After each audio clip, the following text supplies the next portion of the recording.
We're here in the Worship Center and Learning Center for our youth room.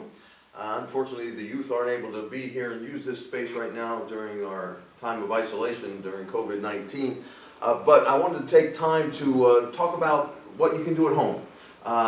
We're suggesting that you set up a personal worship space, a space for your family to worship, a space for you as an individual to worship. Since you're unable to come to church and be in our sanctuary or in the Great Hall when we do the praise service or in the chapel, where we're doing most of our sermons and Bible readings and prayers now, we thought that we would show you a simple way to set up a home altar. You can do whatever you want, but we're going to show you a couple of things.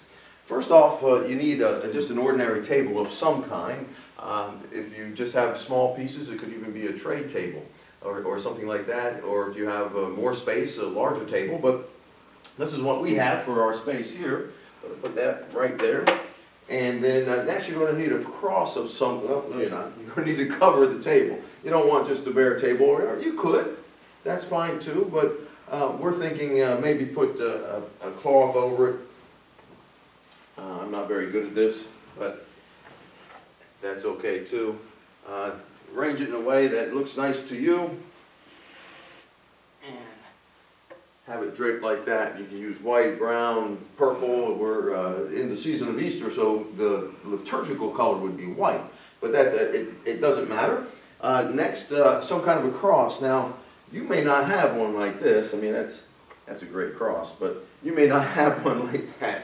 So anything that would remind, but most of us have some kind of a cross. Here's another example of a cross that you could put up and have on there. But anything like this, if you don't have one that stands up, we're also recommending that perhaps you might want to set flowers or something on there. And if you don't have a cross that stands up, one that's goes on the wall like this. I have no idea what you're telling me. Then you could just kind of lean it. I mean, there's all kind of ways you could do this. Matter of fact, I'm going to make this the cross for ours today.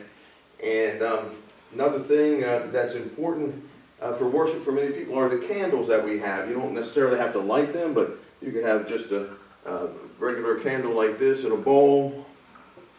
We have a tea candle set up in this one. Or if you don't even have a bowl, you can certainly just put a tea candle right on the worship space as well. But you might want to set up a couple of candles. This is one of the, let's see, Pineapple Paradise. There you go, Pineapple Paradise. You can set up these candles. However it is you want to put it, 1, 2, 3, as many as you'd like, whatever you like. You also might want to have, now you probably don't have a chalice and a platen. This would be for the host and this would be for the blood. You probably don't have that. But if you have a special cup that you like in a fancy plate perhaps, or maybe even a plain plate, this isn't fancy, and set them on there as representing Jesus Christ and His sacrifice for us. That's another thing you can put on there. You don't have to have, you can have as few or as many things. But this gives you an idea of how to set up a personal worship space.